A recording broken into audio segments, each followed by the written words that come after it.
कहानी की शुरुआत में हमें एयरपोर्ट दिखाया जाता है, जहां हम ब्रैड नाम के एक पायलट को देखते हैं। वो तेजी से जहाज की तरफ जा रहा होता है और साथ ही साथ वीडियो कॉल पर अपनी बेटी से बात भी कर रहा होता है। उसकी बेटी कहती है कि आज सुबह मैंने न्यूज देखी थी जिसमें बताया जा रहा था कि आप जिस एरिया में जा रहे हो वहाँ का मौसम बहुत ज्यादा खराब है, जिस वजह से और भी कई सारी फ्लाइट्स कैंसिल कर दी गई हैं, इसलिए आपको भी अपनी फ्लाइट कैंसिल करके घर वापस आना चाहिए। लेकिन ब्रैड मुस्कुराकर जवाब देता है कि मैं पहले भी कई बार ऐसे मौसम में सेफली जहाज उड़ा चुका हूँ, इसलिए तुम परेशान मत हो, मैं जल्द ही घर वापस आ जाऊंगा। ये सुनकर उसकी बेटी खुश हो जाती है और कॉल काट देती है। उसके बाद ब्रैड जहाज के केबिन में आकर को पायलट से मिलता है। को पायलट थोड़ा सा नर्वस था क्योंकि आज वो पहली बार फ्लाइट उड़ाने वाला था। तभी एक एयर होस्टेस आकर ब्रैड को बाहर बुलाती है, जहाँ एक पुलिस अफसर ब्रैड को बताता है कि इमरजेंसी की वजह से तुम्हें एक कातिल को अपने साथ ले जाना पड़ेगा, जिसका नाम टोनी है। टोनी एक बहुत ही ताकतवर और खतरनाक इंसान है जिस पर मर्डर का केस है और अब इसे जहाज के जरिए दूसरी कंट्री ले जाकर उम्र भर कैद के लिए जेल में डाला जाएगा। वो पुलिस अफसर ब्रैड से कहता है कि ये जिम्मेदारी हम तुम्हें इसलिए दे रहे हैं क्योंकि तुम एक काबिल और समझदार पायलट हो। ब्रैड मान जाता है और टोनी को सबसे लास्ट वाली सीट्स में बिठा देता है ताकि बाकी पैसेंजर्स को कोई परेशानी न हो। उसके बाद सभी पैसेंजर्स अपने सीट्स पर बैठ जाते हैं और ब्रैड जहाज के स्टाफ के पास आकर कंफर्म कर लेता है कि सभी पैसेंजर्स आ गए हैं, जिसके बाद जहाज टेक ऑफ कर लेती है। ऊंचाई पर पहुंचने के बाद ब्रैड जहाज को ऑटो पायलट पर लगाकर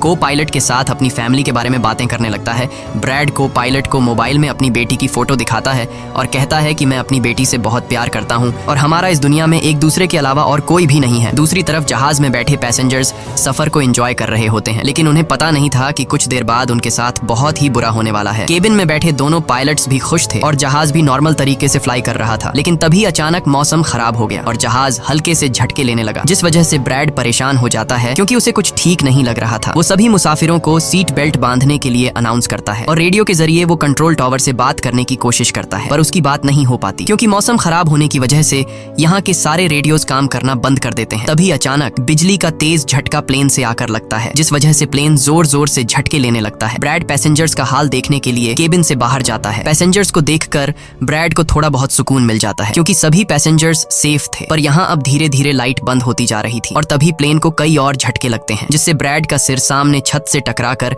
नीचे गिर जाता है और उसके माथे पर चोट लग जाती है। इस सूरत हाल को देखते हुए सभी पैसेंजर्स की हालत खराब होने लगी थी। ब्रैड जल्दी से वापस केबिन में आकर अपने साथी के साथ मिलकर प्लेन को संभालने में लग जाता है। ये उनके लिए काफी मुश्किल टाइम था। मौसम खराब होने की वजह से उन्हें आगे कुछ भी नहीं दिखाई दे रहा था। ब्रैड कहता है कि हमें प्लेन को नीचे लाना होगा क्योंकि अगर प्लेन को एक और झटका लगा तो प्लेन तबाह हो सकता है। ये लोग फौरन जहाज का अल्टीट्यूड कम करने लगते हैं और जहाज तेजी से नीचे की तरफ जाने लगता है। जहाज के अंदर मौजूद पैसेंजर्स काफी ज्यादा डरे हुए थे। तभी क्रिमिनल टोनी के साथ जो पुलिस अफसर आया होता है उसके हाथ से मोबाइल छूट जाता है। वो अपने मोबाइल फोन को उठाने के लिए अपना सीट बेल्ट खोल लेता है, जिसकी मदद करने के लिए एक एयर होस्टेस भी अपना सीट बेल्ट खोलकर आगे आती है। अब क्योंकि प्लेन तेजी से नीचे की तरफ जा रहा था, जिस वजह से उनका सीट बेल्ट खुलते ही ये दोनों तेजी से ऊपर छत से टकरा जाते हैं।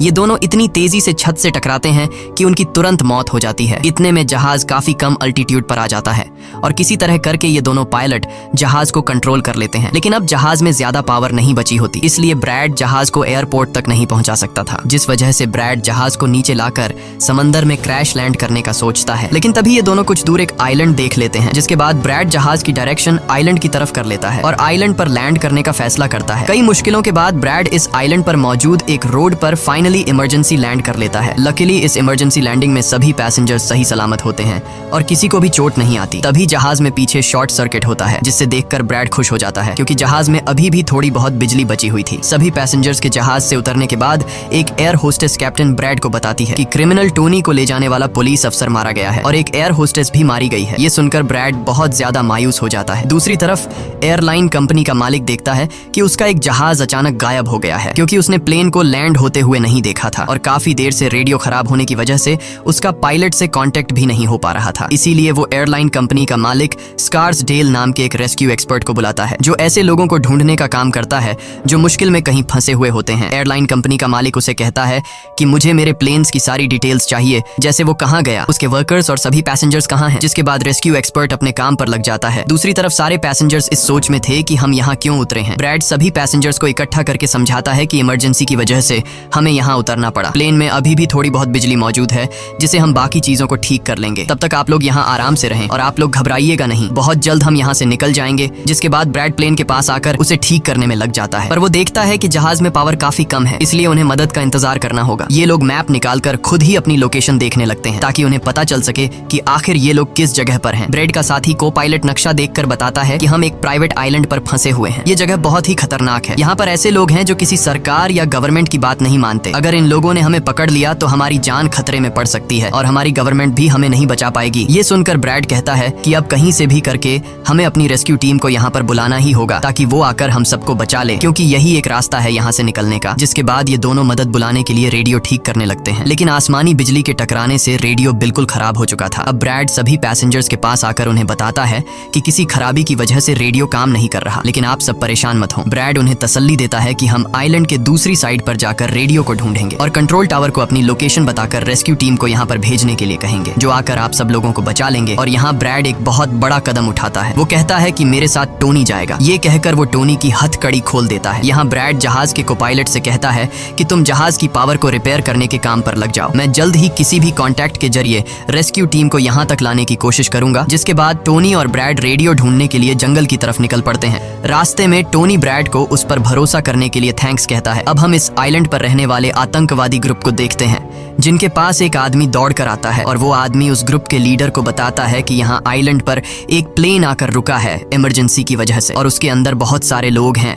जो अलग अलग कंट्रीज से हैं। ये सुनकर ग्रुप का लीडर उस आदमी को कुछ पैसे देता है और ग्रुप का लीडर अपनी टीम से तैयार होने को कहता है। आइलैंड के जंगल में ब्रैड और टोनी आगे बढ़ रहे होते हैं। टोनी ब्रैड से पूछता है कि तुमने मुझे आजाद क्यों किया और अब मुझे कहाँ लेकर जा रहे हो। तब ब्रैड उसे कहता है क्योंकि मैं तुम्हारी वजह से सबको खतरे में नहीं डाल सकता और यहाँ एक खतरनाक आतंकवादी ग्रुप है जिसका मेरे साथ मिलकर तुम्हें सामना करना है। तब टोनी ब्रैड से कहता है कि मैं एक मिलिट्री बैकग्राउंड से हूँ और मैं यूएस मिलिट्री में कई साल ड्यूटी कर चुका हूँ। कुछ ही देर में पीछे से टोनी की आवाज आनी बंद हो जाती है। जब ब्रैड पीछे मुड़कर देखता है तो टोनी वहाँ नहीं था। वो ब्रैड से अपनी जान छुड़ाकर भाग चुका था और अब ब्रैड अकेले ही जंगल में आगे निकल पड़ता है। जंगल में आगे बढ़ते हुए ब्रैड एक खाली पड़ी फैक्ट्री में जाता है जहाँ वो एक टेलीफोन को ढूंढ लेता है, लेकिन वो पुराने जमाने का टेलीफोन खराब पड़ा हुआ था। जिसके बाद ब्रैड साइड पर लगे उस टेलीफोन के तार जोड़ने लगता है और टेलीफोन काम करने लग जाता है। ब्रैड जल्दी से कंपनी के हेल्पलाइन पर कॉल करता है। ब्रैड हेल्पलाइन को अपनी लोकेशन और सब कुछ बता देता है, लेकिन लाइन में कोई गड़बड़ी होने की वजह से सामने वाले इंसान तक उसकी आवाज ठीक से नहीं पहुंच रही होती, जिस वजह से हेल्पलाइन वाले ब्रैड की कॉल काट लेते हैं। तब ब्रैड को एक आइडिया आता है। वो अपनी बेटी को कॉल करता है और उसे अपनी लोकेशन और बाकी सारी चीजें एक पेपर पर लिखकर उसके ऑफिस तक पहुंचाने को कहता है। तभी बातचीत के दौरान पीछे से एक आदमी आकर ब्रैड पर हमला कर देता है,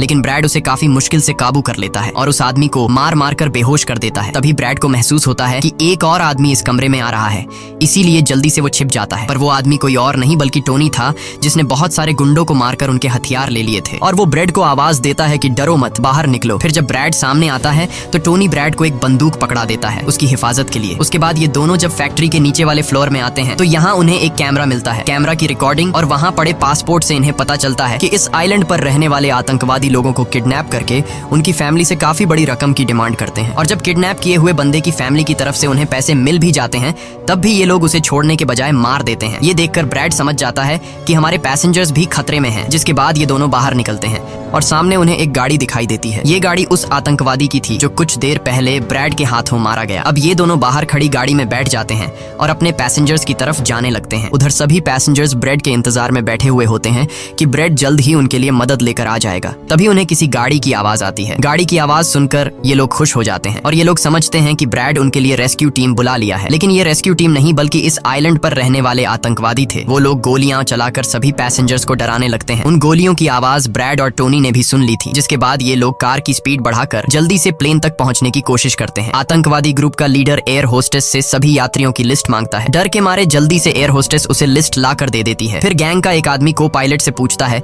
कि तुम्हारा सीनियर पायलट कहाँ पर है, जिस पर को पायलट बताता है कि किसी काम से वो जंगल में गया था पर अभी तक वापस नहीं आया। तभी वहाँ पर ब्रैड और टोनी भी पहुंच जाते हैं, लेकिन ये दोनों चुपके से दूर से इन लोगों को देख रहे होते हैं। इसी दौरान एक औरत वहाँ से भागने की कोशिश करती है पर वो लोग गोली चलाकर उसे मार देते हैं। ये देखकर ब्रैड उनकी मदद करने के लिए जाता है पर टोनी उसे रोक लेता है और टोनी कहता है कि तुम शांत रहो, अभी जाना ठीक नहीं। गैंग का लीडर सभी पैसेंजर्स को एक बस में बैठा लेता है और गैंग का लीडर अपने दो साथियों को वहीं छोड़कर उनसे कहता है कि जाओ, जहाज के अंदर जो भी कीमती सामान है उसे ले आओ। जिसके बाद ये लोग सभी पैसेंजर्स को अपने अड्डे पर ले जाने लगते हैं। गैंग के जाने के बाद ब्रैड टोनी पर गुस्सा करने लगता है कि वो लोग हमारे पैसेंजर्स को ले गए और तुमने मुझे जाने ही नहीं दिया। जिस पर टोनी उसे समझाता है कि वो लोग काफी ज्यादा थे, अगर तुम चले भी जाते तो इतनी बड़ी आर्मी से अकेले नहीं लड़ पाते। अब ये दोनों प्लेन की तरफ बढ़ने लगते हैं और उन दोनों गुंडों को पकड़ लेते हैं जो प्लेन से कीमती सामान चुरा रहे थे। ब्रैड गन पॉइंट पर उनसे पूछता है कि तुम्हारा लीडर पैसेंजर्स को कहां पर लेकर गया होगा, जिस पर वो बताता है कि यहाँ से कुछ दूर हमारा एक अड्डा है और वो सब वहीं गए होंगे। दूसरी दूसरी तरफ ब्रेड की बेटी रेस्क्यू एक्सपर्ट के पास ब्रेड का लिखवाया हुआ पेपर दे देती है, जिस पर प्लेन का लोकेशन और सारी जानकारी लिखी गई होती है। रेस्क्यू एक्सपर्ट सैटेलाइट की मदद से प्लेन की लोकेशन का पता लगा लेता है। उन्हें पता चल जाता है कि प्लेन एक आइलैंड पर फंसा हुआ है और उन्हें ये भी पता चल जाता है कि इस आइलैंड पर एक खतरनाक आतंकवादी ग्रुप है। इसके बाद वो रेस्क्यू ऑफिसर अपनी एक प्राइवेट आर्मी के कैप्टन को कॉल करता है और उसे ये सारी सिचुएशन समझाकर उस आइलैंड पर जाने को कहता है। प्राइवेट आर्मी का कैप्टन मान जाता है और अपने साथियों के साथ एक पैसों का भरा हुआ बैग और कई सारे वेपन्स के बैग गाड़ी में लोड करके उस आइलैंड पर जाने के लिए रेडी हो जाते हैं। दूसरी तरफ ब्रेड देखता है कि उन आतंकवादियों के ले जाने से पहले जहाज के को पायलट ने जहाज का पावर सिस्टम रिपेयर कर लिया था और ब्रेड देखता है कि जहाज में पावर वापस आ गई है, जिसे देखकर वो बहुत खुश हो जाता है। अब ब्रेड आने वाले प्राइवेट आर्मी टीम के लिए अपनी यूनिफॉर्म पर एक मैसेज लिखकर छोड़ देता है और टोनी के साथ उस जगह पर निकल पड़ता है जहां गैंग वाले प्लेन के सभी पैसेंजर्स ले गए थे। जंगल के रास्ते से होते हुए ये दोनों उन आतंकवादियों के अड्डे पर पहुंच जाते हैं और ये दोनों गाड़ी से निकलकर चुपके से उस जगह में घुस जाते हैं जहां वो सारे गुंडे पैसेंजर्स को डराकर उनकी वीडियोस बना रहे थे ताकि ये वीडियोस इनकी फैमिली को भेजकर उनसे पैसे वसूल सकें। दूसरी तरफ रेस्क्यू एक्सपर्ट की तरफ से भेजी गई प्राइवेट टीम भी प्लेन के पास पहुंच जाती है, पर उन्हें वहां जब कोई नहीं मिलता तो टीम का लीडर प्लेन के अंदर जाकर चेक करता है जहां उन्हें 2 लोगों की लाशें मिलती हैं। ये वो 2 लोग थे जिन्हें गैंग के लीडर ने प्लेन में से सारा कीमती सामान चुराने का कहा था, लेकिन ब्रेड ने उन दोनों को मार दिया। प्राइवेट टीम के कैप्टन को ब्रेड का छोड़ा हुआ मैसेज भी मिलता है जो उस आतंकवादी गैंग के अड्डे तक आने का रास्ता था। आतंकवादियों के अड्डे पर टोनी और ब्रेड चुपके से उन पर नजर रखे हुए थे और जैसे ही उन्हें मौका मिलता है ये दोनों चुपके से पीछे से आकर 2 आतंकवादियों को मार देते हैं। फिर ये दोनों चुपके से आगे बढ़ते हैं और एक कमरे के बाहर जा पहुंचते हैं। इस कमरे के अंदर सभी पैसेंजर्स को कैद करके रखा गया था। अब ब्रेड इन लोगों को छुड़ाना तो चाहता था, पर वहाँ बहुत सारे गार्ड्स पहरा दे रहे थे और ब्रेड के पास दरवाजे का ताला खोलने की चाबी भी नहीं थी। इसके बाद ये दोनों एक एक करके उन गार्ड्स को मार गिराते हैं और टोनी तो हथौड़ा उठाकर कई सारे गार्ड्स को हथौड़े से मार देता है। यहाँ ब्रेड एक गार्ड से चाबी लेकर उन पैसेंजर्स को कमरे से आजाद कर देता है। वो उनसे कहता है कि जल्दी से उसी बस में बैठ जाओ जिसमें तुम सबको आतंकवादियों ने यहाँ लाया था, और वो सभी जल्दी से उस बस में जाकर बैठ जाते हैं। तभी टोनी ब्रेड के पास आकर बताता है कि यहाँ से गाड़ी के जरिए बाहर निकलने का सिर्फ एक ही रास्ता है, मगर वहाँ कई सारे गुंडे बंदूक लिए खड़े हैं जो हमें देखते ही हम पर गोलियां बरसाना शुरू कर देंगे। जब ब्रेड पैसेंजर्स की तरफ देखता है तो वो सभी बहुत ज्यादा डरे हुए होते हैं। अब यहाँ ब्रेड अपनी जान को खतरे में डालते हुए एक फैसला करता है और टोनी से कहता है कि मैं वहाँ पर मौजूद सभी आतंकवादियों का ध्यान भटकाऊंगा और तुम मौके का फायदा उठाते हुए सभी पैसेंजर्स को यहाँ से ले जाना। अब पहले तो टोनी ब्रेड को ऐसा करने से मना करता है। वो कहता है कि ऐसा करने से वो लोग तुम्हें मार देंगे, लेकिन ब्रेड कहता है कि इसके अलावा हमारे पास और कोई दूसरा रास्ता नहीं है। ये सुनकर टोनी मान जाता है। ब्रेड वहाँ से निकलकर आतंकवादियों के पास आता है। वहाँ ब्रेड गैंग के लीडर से बात करता है कि मैंने हेल्प के लिए इन्फॉर्म कर दिया है, जल्द ही यहाँ पर रेस्क्यू टीम आ जाएगी, इसलिए सभी पैसेंजर्स को यहाँ से जाने दो। ये सुनकर सभी गैंग वाले ब्रेड पर हंस पड़ते हैं और ब्रेड को पीटने लग जाते हैं। गैंग का हेड कहता है कि ऐसे कैसे छोड़ दूं, पैसों के बिना मैं किसी को नहीं छोड़ता। और अब जैसे ही ये लोग ब्रेड को मारने वाले होते हैं तभी वहां पर प्राइवेट रेस्क्यू टीम पहुंचकर आतंकवादियों पर हमला कर देती है और काफी देर तक गोलीबारी करने के बाद गैंग के कई सारे लोगों को मारकर वो ब्रेड को छुड़ा लेते हैं और ब्रेड को बस में उठाकर यहाँ से निकल जाते हैं। यहाँ गैंग का लीडर देखता है कि उसके कई सारे साथियों के साथ उसका छोटा भाई भी मारा गया। ये देखकर वो बहुत ज्यादा गुस्सा हो जाता है और कसम उठाकर कहता है कि वो इन लोगों में से एक को भी नहीं छोड़ेगा और सभी को चुन चुन कर मारेगा। इसके बाद वो अपनी टीम से कहता है कि जल्दी से तैयारी कर लो, हम जल्द ही इन लोगों को मारने के लिए निकलेंगे। बस में प्राइवेट टीम का कैप्टन सभी को बताता है कि हम बस 5 लोगों की छोटी सी एक प्राइवेट टीम है जो बस तुम्हें यहाँ बचाने के मिशन पर आए हैं और हम कोई रेस्क्यू टीम नहीं है। रेस्क्यू टीम को यहाँ आने में कुछ टाइम और लगेगा। ये सुनकर ब्रेड घबरा जाता है और कहता है कि हमारे पास टाइम नहीं है क्योंकि गैंग वाले जल्द ही हमारे पीछे आएंगे और हमें देखते ही मार डालेंगे। पर मेरे पास एक आइडिया है। जहाज के पास पहुंचते ही ब्रेड सभी पैसेंजर्स से कहता है कि जहाज में पावर वापस आ चुकी है, यानी अब जहाज स्टार्ट हो जाएगा और हम लोग फौरन यहाँ से निकल जाएंगे, इसलिए आप सब लोग जल्दी से जहाज में बैठ जाओ क्योंकि हम रेस्क्यू टीम का इंतजार नहीं कर सकते। उन्हें यहाँ आने में वक्त लगेगा और अगर हम यहाँ रुके तो उन आतंकवादियों के हाथों मारे जाएंगे। ये सुनकर सारे लोग प्लेन में बैठ जाते हैं जबकि ब्रेड प्लेन की तमाम चेकिंग करने में लग जाता है और प्राइवेट टीम के लोग पहले से आने वाले खतरे के लिए तैयार बैठ जाते हैं। तभी अचानक वो आतंकवादी ग्रुप आकर उन पर हमला कर देता है, जिन्हें देखकर प्राइवेट टीम उन्हें रोकने में लग जाती है और यहाँ दोनों तरफ से काफी गोलीबारी होती है। पर इस प्राइवेट टीम के पास काफी अच्छी गन्स थी जिस वजह से वो बहुत सारे गुंडों को मार देते हैं। ब्रेड जल्दी से प्राइवेट टीम के लीडर को बताता है कि मैं अगले 5 मिनट बाद जहाज को स्टार्ट करने वाला हूँ और तुम सब भी जल्दी से जहाज में चढ़ जाना। इसके बाद ब्रेड टोनी के पास जाता है और उसका शुक्रिया अदा करता है कि तुमने मेरे इतने मुश्किल वक्त में साथ दिया। ब्रेड खुद को गोलियों से बचाते हुए अंदर जहाज में आकर अपने केबिन में बैठ जाता है और अपने साथी को पायलट के साथ मिलकर प्लेन को स्टार्ट करने में लग जाता है। उधर टोनी के पास गोलियां खत्म हो जाती हैं और जब वो बुलेट्स ढूंढने के लिए प्राइवेट टीम का बैग चेक करता है तो उसे वहां पैसों से भरा हुआ एक बैग मिलता है, लेकिन इस वक्त टोनी पैसों को छोड़कर दूसरी बैग से गोलियां निकालकर दोबारा आतंकवादियों से लड़ने लगता है। यहाँ तब तक ब्रेड भी प्लेन को राइट साइड पर घुमा देता है। अब प्राइवेट टीम टीम के सोल्जर्स भी एक एक करके जहाज में चढ़ने लगते हैं और टोनी उन्हें कवर फायर देता है। पावर आने की वजह से रेडियो भी काम करने लग जाता है। अब ब्रेड को प्लेन कंपनी का मालिक बताता है कि मैं तुम्हें कोई सुरक्षित जगह बता दूंगा जहां तुम जा सकते हो। अब सभी लोग जहाज में चढ़ जाते हैं पर टोनी नहीं चढ़ता। वो पैसों से भरा बैग लेकर वहां से भागने लगता है, क्योंकि अगर वो इनके साथ प्लेन में वापस गया तो पुलिस वाले उसे फिर से पकड़कर जेल में डाल देंगे। गैंग का लीडर अपने साथियों को मरता हुआ देखकर गुस्से से पागल हो जाता है। वो प्लेन के सामने रॉकेट लॉन्चर लाकर उन्हें एक ही झटके में उड़ाने का सोचता है, लेकिन सही टाइम पर टोनी उसे देख लेता है। अब टोनी जल्दी से बंदूक उठाकर उसे शूट करके मार देता है और सभी लोगों की जान बचा लेता है। ये देखकर ब्रेड टोनी के इस काम से बहुत खुश हो जाता है और ब्रेड अपनी पूरी ताकत लगाकर प्लेन उड़ाने में कामयाब हो ही जाता है। ये देखकर टोनी सभी पैसेंजर्स और ब्रेड के लिए खुश होता है और पैसों का भरा हुआ बैग लेकर जंगल की तरफ भाग जाता है। ब्रेड जहाज को इस आइलैंड से दूर ले जाता है और जहाज का मालिक उसे एक एयरपोर्ट के बारे में बताता है जहां ये लोग जा सकते थे, जो अब इनके काफी करीब था। ब्रेड एयरलाइन कंपनी के मालिक की बताई हुई जगह की तरफ जहाज को ले जाता है, लेकिन तभी एक बार फिर जहाज के इंजन में आग लग जाती है और जहाज तबाह होने लगता है। इसलिए ब्रेड दोबारा से इमरजेंसी वार्निंग ऑन करता है और धीरे धीरे